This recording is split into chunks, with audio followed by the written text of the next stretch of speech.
My neighbor yelled, "Your house was noisy today. I heard screaming." I said no one was home. The next day, I pretended to go to work and hid under my bed. Hours later, someone entered my bedroom. When I heard their voice, I froze. "Your house was noisy today. I heard screaming." My neighbor, Mrs. Collins, stood by the fence, arms crossed, face tight with irritation. October 15th, 4:47 p.m. I'd just gotten home from work. I laughed. "That's impossible. No one's home. I work 8 to 6. "Then explain the screaming," she snapped. A woman's voice, clear as day, around 2 o'clock, loud enough I almost called the police. The smile died on my face. I lived alone. My wife Sarah died 2 years ago. Car accident. The house stayed empty all day while I worked at Hartford Insurance downtown. "You must have the wrong house, Mrs. Collins." But her expression, certain, almost frightened, stuck with me as I walked inside. "Let me tell you about Sarah. We met at Boston University. She was studying architecture. I was in business. We got married at 26. Bought this house in Brookline at 28. A modest 2-bedroom colonial with a backyard and a porch swing Sarah loved. We had 10 perfect years. Then, March 14th, 2022, Sarah was driving home from a client meeting. Pickup truck ran a red light, T-boned her driver's side. She died before the ambulance arrived. I was 38 years old and suddenly alone. The grief was a living thing. It ate me from the inside. Some days I couldn't get out of bed. Some days I'd come home and set the table for 2 out of habit, then stare at the empty chair and break down. I saw a therapist, Dr. Monica Reeves, licensed psychologist, 18 years practicing. She helped me function, get through the days, go back to work after 6 months. But the house was too big, too empty, too full of her absence. I kept her clothes in the closet, her favorite sweater, pale blue cashmere, hanging exactly where she'd left it, her shampoo in the shower, her coffee mug on the counter. People told me it was unhealthy, that I needed to move on, but I couldn't, not yet. That night after Mrs. Collins's comment, I didn't sleep. Every creak made my heart race. Every shadow looked wrong. I checked every door, every window, even the attic crawl space. Nothing looked disturbed, no signs of break-in, but I couldn't shake it. The next morning, October 16th, I went to work like normal. Hartford Insurance, Commercial Claims Department, my cubicle on the 3rd floor, computer login at 8:02 a.m., but I couldn't focus. Mrs. Collins's words looped in my head, screaming. A woman's voice, around 2 o'clock. I told my supervisor, Richard Chen, department manager for 12 years, that I felt sick. Left at 10:17 a.m., drove home, parked 3 blocks away, let myself in through the back door. The house was exactly as I'd left it. Dishes in the sink, coffee mug on the counter, everything normal. I felt ridiculous, paranoid. I went back to work. But that evening, October 16th, 6:23 p.m., I noticed something. The family photos on the mantel. The frames were wrong. The picture of Sarah and me at Cape Cod, it was in the silver frame. I was sure it had been in the wooden one. The picture from our wedding, now in the wooden frame. Hadn't it been silver? I stood there for 10 minutes trying to remember, questioning my own memory. "You're losing it," I muttered. "Grief is making you crazy." But my hands were shaking. October 17th, Friday, I mentioned it to Dr. Reeves during our weekly session. "Michael," she said gently, "grief can cause memory issues, especially when you're surrounded by reminders of Sarah. It's not uncommon to misremember small details. But the photos, have you considered that your mind is trying to find patterns? Trying to make sense of your loss by focusing on these tiny inconsistencies? So, I'm imagining things. I'm saying trauma affects perception. Your neighbor heard something, maybe construction next door, maybe a TV someone left on. Your mind connected it to anxiety about the house being empty, about Sarah being gone. It made sense. Clinical, rational, but it didn't feel true." October 18th, Saturday morning. I was making coffee when I noticed the dishwasher was running. I hadn't started it, I was sure. The dishes had been sitting in the sink since Thursday. Now they were clean, stacked in the dishwasher. Cycle completed sometime during the night. My hands went cold. I checked the doors, locked. I checked the windows, locked. I went through every room, nothing missing, nothing disturbed, except the dishes. I called the police. Officer James Martinez arrived at 11:34 a.m. 23 years on the force, according to his badge. "Mr. Reeves, you said someone broke in?" "I think so. The dishwasher was run. I didn't run it." He looked at me, patient, skeptical. "Anything missing?" "No." "Any signs of forced entry?" "No." "Security system?" "No." "Mr. Reeves, is it possible you started the dishwasher and forgot?" I don't think grief can do strange things to memory. I lost my wife 3 years ago. Sometimes I'd find myself doing things on autopilot, tasks I didn't remember starting. This is different. "Sir, there's no evidence of a break-in. If something else happens, call us. But right now," he trailed off. The message was clear. I was wasting his time. October 20th, Monday. I was back at work, sitting at my desk at 2:14 p.m. when my phone buzzed. Mrs. Collins, calling, not texting, calling. "Michael," I heard it again, the screaming. "Right now, someone's in your house." My stomach dropped. "Are you sure?" "I'm standing in my backyard staring at your bedroom window. A woman's shadow just passed. Michael, someone is in your house, right now. I hung up, ran to Richard's office. Emergency, I have to go. I broke every speed limit getting home, pulled into the driveway at 2:41 p.m., ran to the front door, fumbled with my keys. The house was silent. Hello? I shouted. Police are on their way. They weren't, but I hoped it would scare whoever was inside. I checked every room, closets, bathroom, kitchen, basement, empty. But in the bedroom, Sarah's sweater, the pale blue cashmere, was laid out on the bed, like someone had been about to put it on. I hadn't touched it in months. That night, I called Dr. Reeves. Emergency session. Michael, I'm concerned. The pattern you're describing, misplaced objects, memory gaps, paranoia about the house. These are classic signs of trauma-induced anxiety, possibly dissociative episodes. I'm not making this up. I didn't say you were, but your mind might be creating these situations as a way to keep Sarah present, to avoid accepting she's gone. My neighbor heard screaming, and the police found nothing. Michael, I think we need to discuss medication, something to help with the anxiety while you process. I'm not crazy. I never said you were, but you're not well, and that's okay. We can work through this. I hung up feeling more alone than ever. October 21st, Tuesday morning. I made a decision that felt insane. I told Richard I had food poisoning, couldn't come in. Then I got dressed for work, walked to my car like normal, waved to Mrs. Collins, drove away, then circled back 10 minutes later, parked 3 blocks down, let myself in through the back door as quietly as possible. I'd brought supplies, water bottle, protein bars, my phone fully charged. I went straight to the bedroom and slid under the bed, my phone clutched in my hand, my breath shallow, dust tickling my nose. The minutes crawled, 1 hour, 2. Part of me hoped nothing would happen, that I could crawl out embarrassed, except I was having a breakdown, start taking whatever pills Dr. Reeves wanted to prescribe. But another part of me knew someone had been here, knew I wasn't crazy. 11:47 a.m. Nothing. 12:03 p.m. Still nothing. My back ached. My legs were cramping. I was starting to think this was the stupidest thing I'd ever done. Then at 12:34 p.m. I heard it. The front door unlocking, not being forced, not being broken, unlocking with a key. My blood turned to ice. Footsteps moved through the house, confident, unhurried, someone who knew the layout, someone who belonged here. The kitchen faucet ran, water poured, a glass clinked against the counter, cabinets opened and closed. The footsteps moved toward the living room. The TV turned on, volume low, some daytime talk show. I held my breath, pressed record on my phone's camera, angling it toward the gap beneath the bed. The footsteps came closer, stopped outside the bedroom door. The door opened slowly. I could see feet through the gap, bare feet, pale pink toenails. My stomach dropped. That nail polish, Sarah's favorite color, Essie Fiji. She wore it every summer. The woman, I couldn't see her face, just her feet and ankles, moved around the bedroom like it was hers, opening drawers, running her hand along the dresser. She went to the closet. Hangers slid. My clothes rustled. Then she pulled out Sarah's sweater, the pale blue cashmere. She put it on. I bit down on my hand to keep from making a sound. She stood in front of the full-length mirror, adjusted the sleeves, touched her hair. Perfect, she whispered. It still smells like her. My eyes burned. My hands shook so badly the phone rattled. She sat on the bed. The mattress dipped inches from my face. I hate waiting, she muttered to herself. But this is better than before. So much better. Before what? Her phone rang. She answered immediately. Yes, I'm here. No, he's at work. I told you he never checks. He's too depressed to notice anything. Pause. The pictures? Yeah, I moved some around last week. He didn't even notice I switched the frames. He's so out of it. My heart hammered. The photos. I had noticed. I wasn't crazy. Tomorrow I'll do the dishes again. Little things. Make him think he's losing his mind. Pause. She laughed. Cold. The sweater? I'm wearing it right now. It's mine now. Everything here is mine. He just doesn't know it yet. Pause. No, I haven't told him who I am. Why would I? This way is better. This way I get to be her. Get to live her life. The life she stole from me. Stole from her? What? I'll be gone before 6. Just like always. He has no idea I exist. She ended the call. I was shaking so hard I thought she'd hear me, but she just laid back on the bed, sighing, content. Just a few more hours, she whispered to herself. Then I'll go back to my apartment and pretend I don't belong here. But soon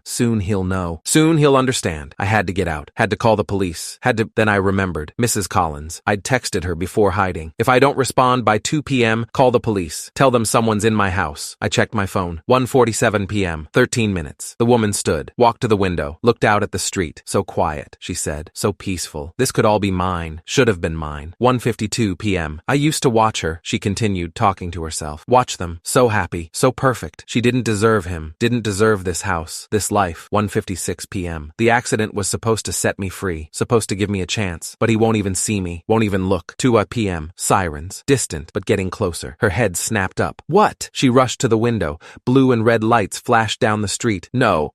no. She spun around, panicked. Her eyes scanned the room, landed on the closet, the dresser, the bed, on the phone peeking out from beneath it, still recording. On me, her face went white. You're not supposed to be here. I crawled out slowly. My legs screamed. My back ached. But I stood, phone in hand, video still running. No, I said quietly, you're not. The police pounded on the door. She backed against the wall. Trapped. Michael, don't say my name. You don't understand. I loved you. I loved you for years. Watched you. Waited. She didn't deserve you. The door splintered. Officer Martinez burst in, gun drawn. 2 more officers behind him. On the ground. Hands where I can see them. She collapsed. Started crying. I just wanted to be close to him. That's all. Just close. They cuffed her. Read her rights. She looked at me one last time. Not with anger. With heartbreak. Like I'd betrayed her. Her name was Claire Dennison. 34 years old. She'd worked at the architectural firm where Sarah had been employed. Junior designer. They'd worked on 3 projects together. Detective Lisa Warren, 15 years with the Boston PD, specializing in stalking and harassment cases, explained everything at the police station. Ms. Dennison developed an obsessive fixation on you through Sarah. She'd watch your house, follow you to work, create elaborate fantasies about your relationship. But I never met her. Exactly. That's how these things work. The fantasy stays perfect because it's never tested by reality. How did she get keys to my house? She stole Sarah's spare set. The day of the funeral. You left the keys in Sarah's purse on a table. Claire took them, made copies. My hands went numb. She's been entering your home 3 to 4 times per week for approximately 18 months, always during work hours. She'd wear Sarah's clothes, use Sarah's things, live in your space while pretending to be her. 18 months? We found a journal, detailed entries, photographs. She documented everything. What she wore, what she touched, what she moved. It was, Detective Warren paused, methodical. Did she ever, she never harmed anything, never stole anything. She just existed there, in Sarah's place. The trial was November 2023. Claire was charged with stalking, breaking, and entering criminal trespass. Her lawyer, Mark Sullivan, 30 years practicing criminal defense, tried to argue diminished capacity, claimed Claire suffered from erotomania, a delusional disorder where the victim believes someone loves them. My client wasn't trying to harm Mr. Reeves. She was trying to be close to him, to feel the love she believed they shared. The prosecution, Assistant DA Jennifer Park, 12 years in the district attorney's office, wasn't having it. This wasn't love. This was obsession. Ms. Dennison systematically invaded Mr. Reeves's home, manipulated his belongings, gaslit him into questioning his sanity. This was calculated, predatory, criminal. The jury deliberated for 3 hours, guilty on all counts. Claire was sentenced to 3 years in prison, followed by 5 years probation and a permanent restraining order. At sentencing, she was allowed to make a statement. I never meant to hurt you, Michael. I just wanted to be part of your life. Sarah was so lucky. She had everything. And when she died, I thought maybe I could have what she had, be who she was. Judge Patricia Moreno, 21 years on the bench, cut her off. Ms. Dennison, you didn't want to be Sarah. You wanted to erase her memory, replace her. That's not love. That's theft of identity, of sanctuary, of Mr. Reeves's right to grieve in peace. The gavel came down. After the trial, I couldn't stay in that house. Every room felt violated. Every corner held the ghost of her intrusion. I'd find myself wondering, did she touch this? Did she sit here? Did she stand in this spot and pretend to be Sarah? I put it on the market in December. Sold by February 2024. Bought a condo in Cambridge. Smaller, newer, no history, no ghosts. I changed jobs, left Hartford Insurance, started working for a smaller firm in Boston. Fewer hours, less stress. Started seeing a new therapist, Dr. Alan Foster, 23 years practicing trauma psychology. He specialized in stalking victims. The violation you're feeling is real, he said. Your safe space was invaded. Your grief was weaponized against you. That's trauma, and it's okay to feel shattered by it. I keep thinking, what if I hadn't hidden under the bed? What if I'd just kept ignoring the signs? But you didn't. You trusted your instincts. You protected yourself. That's strength. I don't feel strong. You will, eventually. Mrs. Collins visited me before I moved. Michael, I'm so sorry. I thought I was going crazy too. Thought maybe I was hearing things. You saved my life. If you hadn't called the police, don't think about what could have happened. She squeezed my hand. You're safe now. That's what matters. 1 year later, October 2024, I'm sitting in my condo. New furniture, new life, new therapist who's helping me process everything. I got a letter last week from Claire, sent from the Women's Correctional Facility in Framingham. I almost threw it away. Almost, but I opened it. Michael, I know you probably hate me. I understand. I hate myself too. I want you to know I'm getting help. Real help. Medication, therapy. I'm starting to understand what I did, how wrong it was. I've spent a year thinking about Sarah, about how much she loved you, how much you loved her. I tried to steal that, not just from you, from her memory. I'm sorry. I know that's not enough, but it's all I have. I hope you're healing. I hope you're happy. I hope you find love again. I hope hope you never think of me. Claire. I read it 3 times, then I burned it, not out of anger, just finality. Last month I had coffee with Dr. Reeves, my old therapist. Michael, I owe you an apology. I dismissed your concerns, pathologized your reality. You were trying to help. I was trying to fit your experience into a clinical framework. I forgot to listen to you. I don't blame you. It sounded crazy. Hell, I thought I was crazy, but you weren't. You were being gaslit by a stalker, and I failed to see it. She looked at me. I've changed my practice. Now when clients report unexplained phenomena, I investigate. I verify. I don't assume it's in their head. That's good. Because of you, you taught me that. Present day, December 2024. I'm dating someone. Her name is Lauren. We met at a coffee shop. She's a high school teacher. Kind, patient, funny. She knows about Sarah, about Claire, about everything. Does it bother you? I asked on our 3rd date. All the baggage? Everyone has baggage. Yours just came with a really disturbing police report. I laughed. Actually laughed. For the first time in years. Can I see your place? She asked. Or is it too soon? It's not too soon, but it's small. Nothing special. I don't care about the size. I care about you. We're in my condo now. She's looking at the photos on my bookshelf. One of Sarah and me at the beach. One of my parents. One of my college graduation. She was beautiful, Lauren says, touching Sarah's photo. Yeah, she was. Do you still miss her? Every day, but it's different now. It's not the grief that swallows you. It's just a quiet ache, a memory of love. That's beautiful. You don't mind that I still love her? Lauren turns to me. Michael, she was your wife. Of course you still love her. That love doesn't threaten me. It's part of who you are. I kiss her, long, grateful. Last week, I drove past the old house. New owners, young couple. They'd repainted the shutters, added a garden. The porch swing was gone. It didn't hurt to see it. It just felt distant, like it belonged to someone else's life, because it did now. If you made it this far, here's what I learned. Trust your instincts. When something feels wrong, it probably is. Don't let people, therapists, police, friends convince you that your reality isn't real. Grief makes you vulnerable. People like Claire, they see that vulnerability and exploit it. They fill the spaces your loss creates. It's not love. It's predation. And sometimes the bravest thing you can do is hide under your own bed with a camera, waiting for the truth to reveal itself. I'm Michael Reeves. Someone invaded my home for 18 months, but I'm still here, still standing, still learning to live again. Sarah would be proud of that. And honestly, so am I. The screaming Mrs. Collins heard? It was Claire, crying, screaming into pillows in my bedroom while wearing Sarah's clothes, living out some twisted fantasy of grief. She said no one would believe me, but they did, because I had proof, and that made all the difference.